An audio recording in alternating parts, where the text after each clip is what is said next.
First test. Lo and behold, it turns after... I don't know when the last time this was used.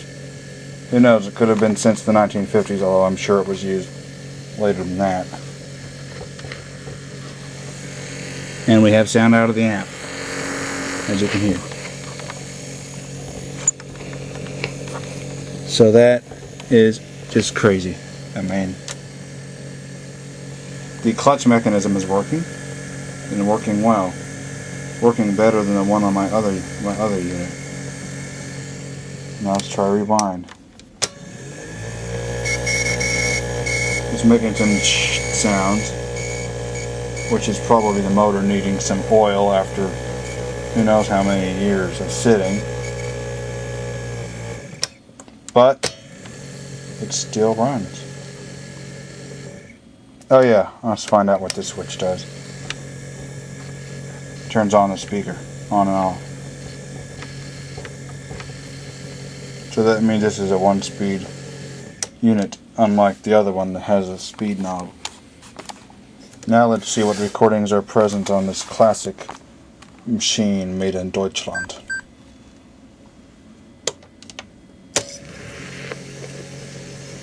Well, we were right at the end of a recording, because I just heard that last part where it got turned off. I really wish, though, that they had the mic.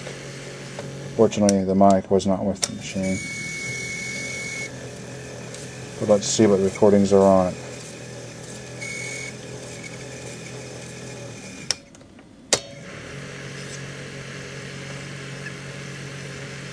It just sounds like a recording of nothing.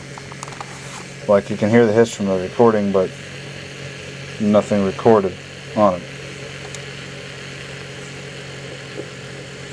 Maybe there was a... Wait! No. Meaningless hiss recordings. Maybe they were erasing stuff that was recorded. Maybe something was confidential. Might have been used as a dictation machine by a doctor, maybe. It seems like those tapes often get erased.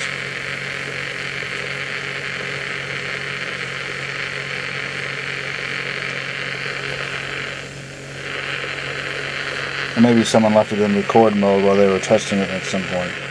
See if I turn that into record mode.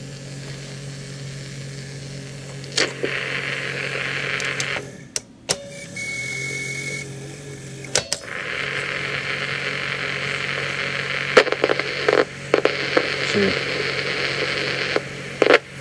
I successfully recorded more hiss on the tape, so we really want to get a microphone recording on this though. On that mic. It is able to snap into the Phono-Trix though, although not very strongly. I'm expecting feedback because I noticed the speaker was still active and record. So that's probably why they have the speaker switch right there. Testing 1, 2, 3. Testing 1, 2, 3.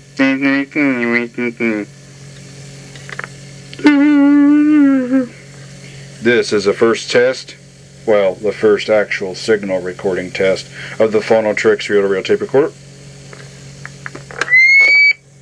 I turned the speaker off. Oh, come to think of it, this has no level. No recording level indicator at all. Because these machines were super duper minimal. The Phono-Trix, it seemed like they want to get as minimal as they could with still a reliable capstan drive system, not a rim drive system, but no fast forward, no pause, no level meter. 1 speed on this particular one. I mean, I just wonder if the level is suggested by the volume control. I don't know. The microphone is now put up to my throat. And it apparently does just get it. Okay. Hello, I'm the guy and I'm going to have a word on things.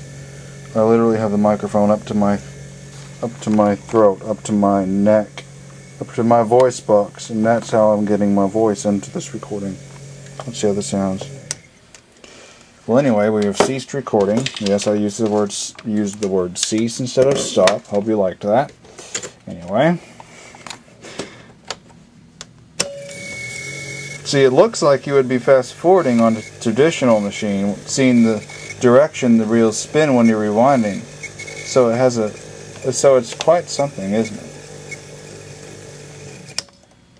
Reel tape record. I turned the speaker off. Isn't that amazing? This thing is probably from the 1950s. I know that one's from 1955. This one's probably from a similar time. We could say at least sometime in the 50s. Older than the Steelman Transit tape, likely. Older than a Mohawk midget tape. And so basically this machine is probably over 50 years old. Apparently nothing was done to service it ever. And lo and behold, it still works. But then my friend has a printer that's only 3 years old, and the printer already has stopped working yesterday. Something's to be said about that. Something's to be said. Come to think of it, this has no level. No recording level indicator at all. Because these machines are super duper minimal. Phono-Trix, it seemed like they want to get as minimal as they could with a still a reliable capstan drive system, not a rim drive system, but no fast forward, no pause, no level meter. One speed on this particular one. I just wonder if the level is suggested by the volume control. I don't know.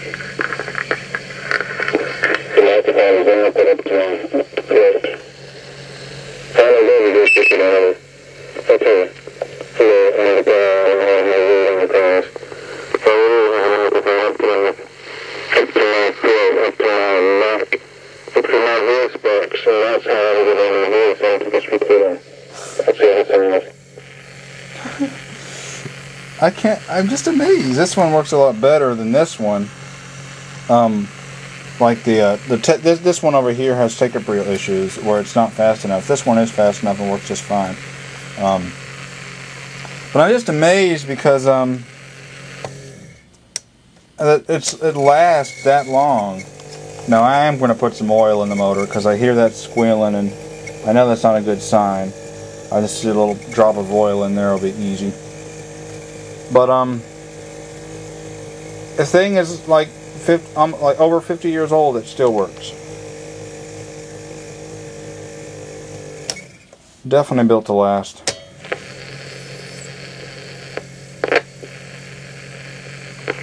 Testing 1, 2, 3. Testing 1, 2, 3. That's a good sound too. This is the first test. Well, the first actual signal recording test of the Phono-Trix reel tape record. I turned the speaker off. Oh, come to think of it, this has no level. No recording level indicator at all. Because these machines are super duper minimal. Phono-Trix, it seemed like they want to get as minimal as they could with a still a reliable capstan drive system, not a rim drive system, but no fast forward, no pause, no level meter. One speed on this particular one. I just wonder if the level is suggested by the volume control. I don't know. It's pretty heavy too with the batteries in it. Yeah, quite heavy actually. Oh. I was holding the reel, so.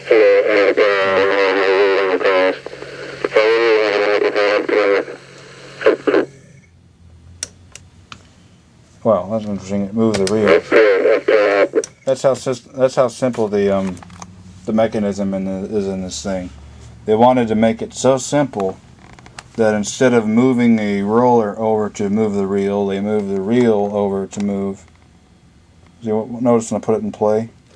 Oh, you couldn't notice it. Try again. Notice the reel moved just a little. It's hard to notice on the camera, but the reel's just slightly shift position. Like I think it has a... I'm guessing there's a plate in there with the rollers mounted on it, and it rocks a little that way in play and rocks a little the other way in rewind. I guess these switches just push it, just push the rocker, just a different direction. It has a lot of simplicity of design, and with simplicity comes reliability. Because notice a lot of things that are really simple. Just because the more simple something is, the less things you have that can go wrong. The more complex something is, the more chances there is of something going wrong, because you have more things in there, so some small thing goes wrong and then the whole thing could go wrong. But if it's more simple, it's less likely to have problems. And with the Phono-Trix machines, they kept it simple. Also the rim drive machines, a lot of the rim drive machines still work after sitting for over 40 years, because even though they were cheaply made, they were so simple in their design that there was little to go wrong. So I gotta say, it's quite amazing. Quite amazing indeed. Very nice little machine. A little disappointed though that there's that slight rust. It looks like rust. I think it is rust. It feels like rust. Right. There.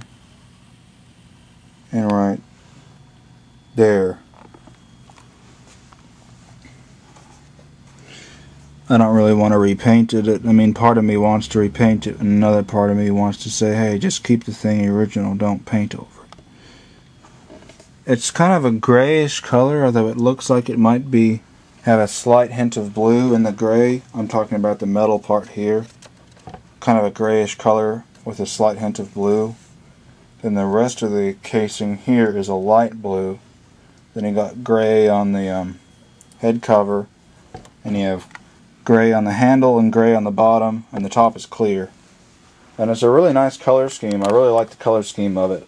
I like blue tape recorders. I gotta say that. I love blue tape recorders. And I also like gray tape recorders. I like gray, and it looks really nice. Definitely looks really cool. I like the layout too. It has the reel-to-reel over here, and then it has a speaker sitting next to it over here. I like that layout. It's a shame the cover isn't in better condition. You know, it'd be nice if the cover didn't have a crack and, you know, other small cracks on it. This is all worn out. This I might repaint that, touch that up maybe.